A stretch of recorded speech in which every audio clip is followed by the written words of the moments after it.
Hello everyone, আজকে আমরা আরেকটা বিষয় সম্পর্কে জানব। সেটা হচ্ছে কিভাবে cPanel থেকে ওয়ার্ডপ্রেস আনস্টল করতে হয়। এখন আমি যদি দেখাই আপনাকে, আমার হচ্ছে niloydev.com হচ্ছে মেইন ডোমেইনটা, এরপর হচ্ছে স্ল্যাশ আর ওয়ার্ডপ্রেস আছে, মানে হচ্ছে ওয়ার্ডপ্রেস নামক একটা ফোল্ডারের মধ্যে আমার ওয়ার্ডপ্রেসটা ইনস্টল আছে। এখন আমি কি করব, আমি চাইতেছি এটাকে আনস্টল করে দেওয়ার জন্য, কারণ আমার এখন আর এটা প্রয়োজন নাই। তখন আমি কি করব, আমি জাস্ট হচ্ছে cPanel-এ চলে আসব।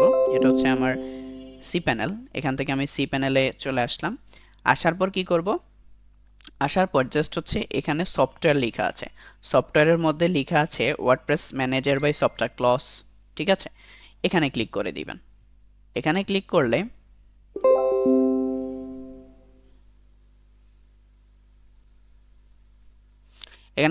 আপনি দেখতে পাবেন যে আপনার কোন ডিরেক্টরিগুলোতে ওয়ার্ডপ্রেস ইনস্টল আছে। তো এখানে যদি আমি দেখি, এখানে হচ্ছে দেখবেন ওয়ার্ডপ্রেস নামে হচ্ছে একটা ডিরেক্টরি আছে, যেটাতে কি হবে, যেটাতে আমার ওয়ার্ডপ্রেসটা ইনস্টল আছে। এবং আমি চাইতেছি কি, আমি চাইতেছি আসলে এটা ডিলিট আনস্টল করে দেওয়ার জন্য। তাহলে আমি যদি এখন এখানে আসি, জাস্ট হচ্ছে আমি কি করছি, এখানে একটা অ্যারো চিহ্ন দেওয়া থাকবে নিচের দিকে, ওইটাতে ক্লিক করবেন। ক্লিক করার পর আপনি নিচে অনেকগুলো অপশন পাবেন, বাট হচ্ছে যেটা আনস্টল করবেন অবশ্যই ওইটাতে হচ্ছে সিলেক্ট করে দিবেন। সিলেক্ট করার পর কি করবেন, এটা হচ্ছে আনস্টলে হচ্ছে ক্লিক করে দিবেন। আনস্টলে ক্লিক করলে বলতেছে যে আপনি রিমুভ ইনস্টলেশন, মানে আপনি ইনস্টলেশনটা হচ্ছে রিমুভ করবেন কিনা। তো ইনস্টলেশনটা রিমুভ করে দিবেন রিমুভ ইনস্টলেশন দিয়ে, এবং বলতেছে this action are irreversible, are you sure you want to remove this installation, মানে এটা হচ্ছে আপনি ব্যাকআপ নিতে পারবেন না। আপনি কি এটা করতে চাচ্ছেন কিনা। তাহলে আপনি কি করবেন, ওকেতে ক্লিক করবেন যে আমি অবশ্যই করতে চাচ্ছি। তো জাস্ট হচ্ছে এটা করে দিলে একটু টাইম নিবে, বা হচ্ছে অনেকের আরও ফাস্টও হয়ে থাকে। সেক্ষেত্রে হচ্ছে আপনি কি করে দিবেন, আমরা যদি এখন দেখি এটা আনস্টল হচ্ছে, একটু ওয়েট করতে হবে আমাদের।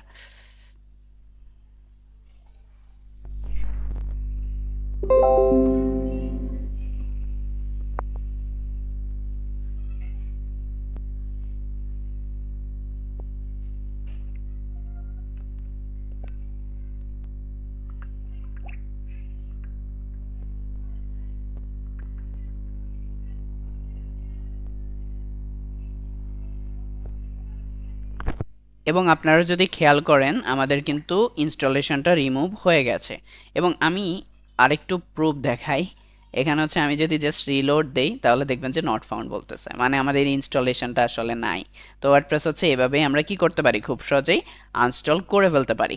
তো আজকের ভিডিও এ পর্যন্তই, ধন্যবাদ সবাইকে।